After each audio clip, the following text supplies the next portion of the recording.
And yet we felt that wala na kaming laban. And here, when you hear something like this, a statement like that was so clear from our real defenders and protectors, then it really gives the Filipino people a sense of well-being and that, oh, hindi pala tayo nag-iisa dito, no?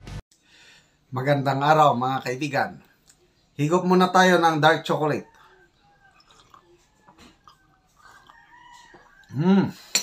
Sarap. Huwag munang mag-order ngayon dahil hindi kaya ng supply. Napakarami ang demand. I-announce ko na lang kung kailan kayo pwede mag-order. Okay. Ito, may bagong Gabriela Silang. Ibang original, yung talagang Gabriela Silang na lumaban sa Kastila. Tapos si Fair Lady Maharlika. Yan, ang Gabriela Silang. Ito, Gabriela Silang pangatlo na. Si Doktora Lorraine Badoy. Fighter. Grabe. So ito, gusto kong i-share sa inyo ang kanyang taos-pusong pasalamat. Maiyak-iyak pa.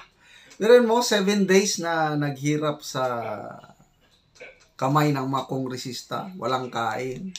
And in the end,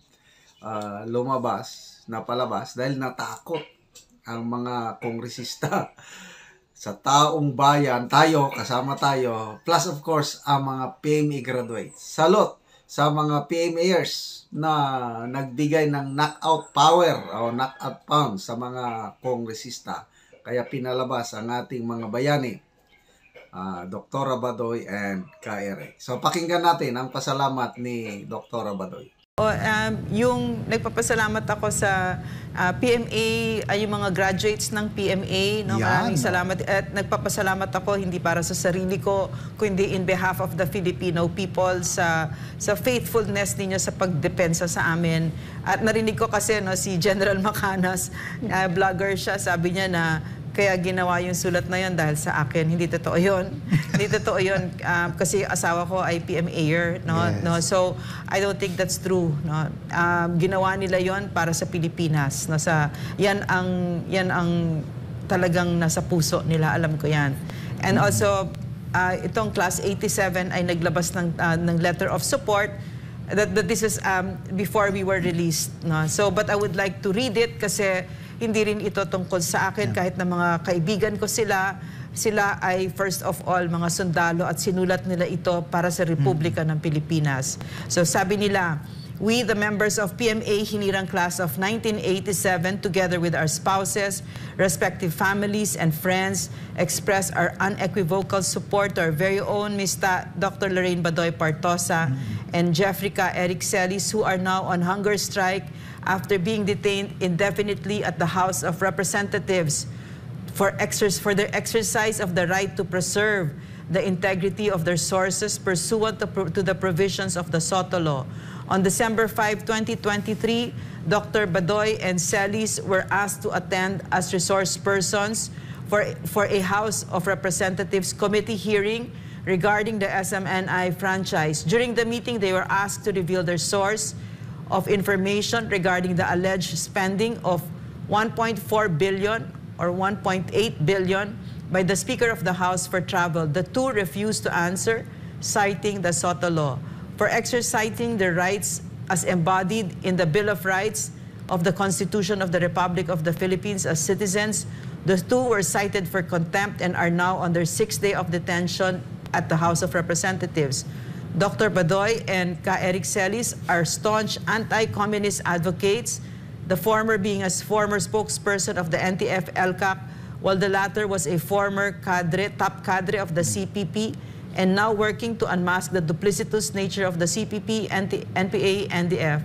Integrity, transparency, and accountability are essential facets of our democratic system of our government, and the Filipino people must demand and fight for this.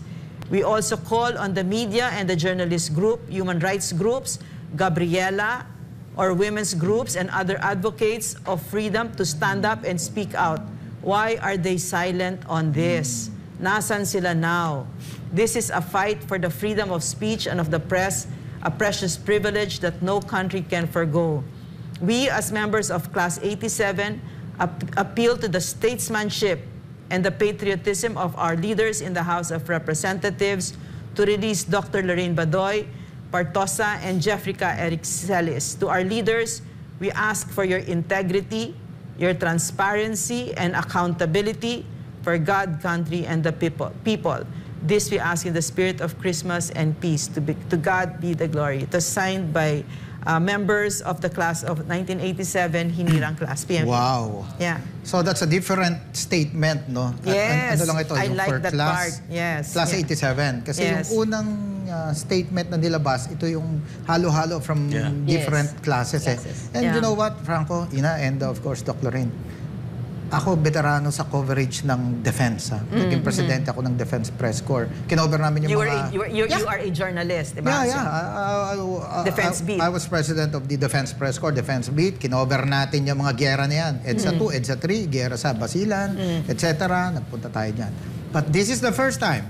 First time? I tell you, first time na may ganitong statement ang mga Cavaliers. No?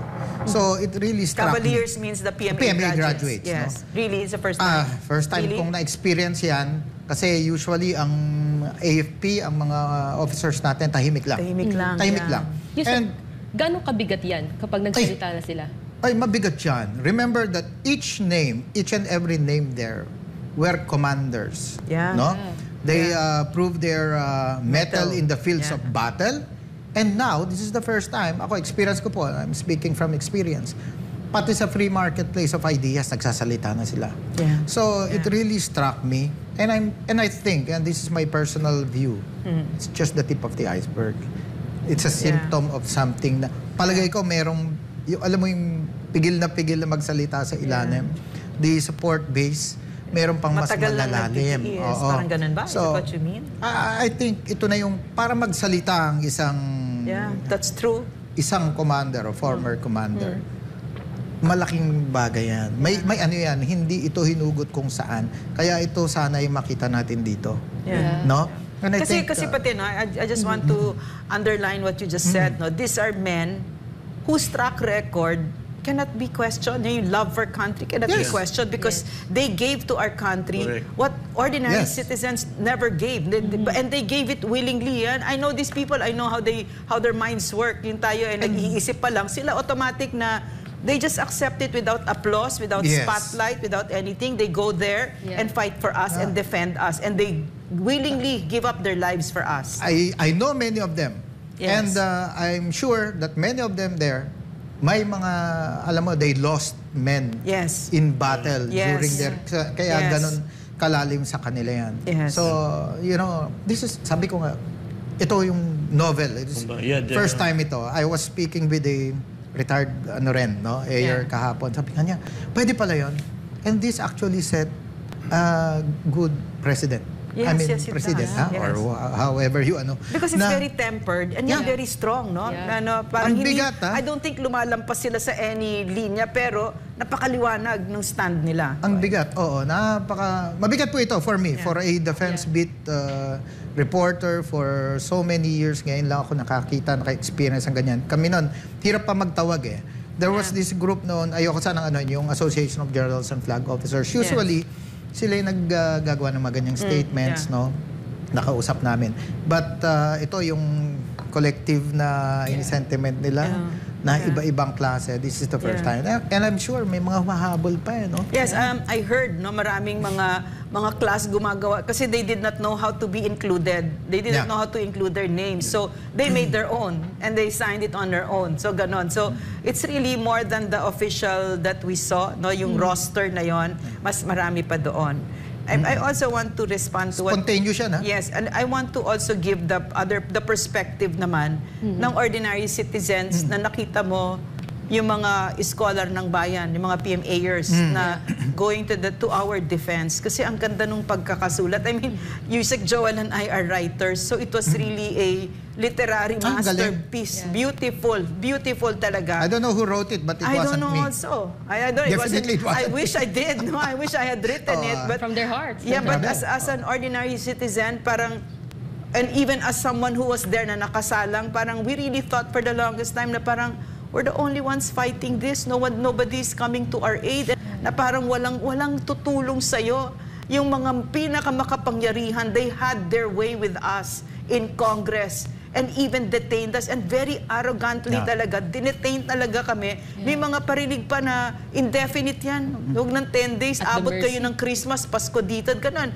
Ganun talaga. And yet we felt that wala na kaming laban. And here, when you hear something like this, a statement like that was so clear from our real defenders and protectors, then it really gives the Filipino people a sense of well-being, and that, hindi pala tayo nag-iisa dito, no? That this is a very strong republic na hindi nila papayagan na sasalingin ang ating mga karapatan. So merong mga nagmamasid at nagbabantay. Correct. At ito yung mga totoong mga bayani natin. Hindi tayo nagkamali sa pagbigay ng tiwala sa ating mga sundalo. Tama si President Duterte.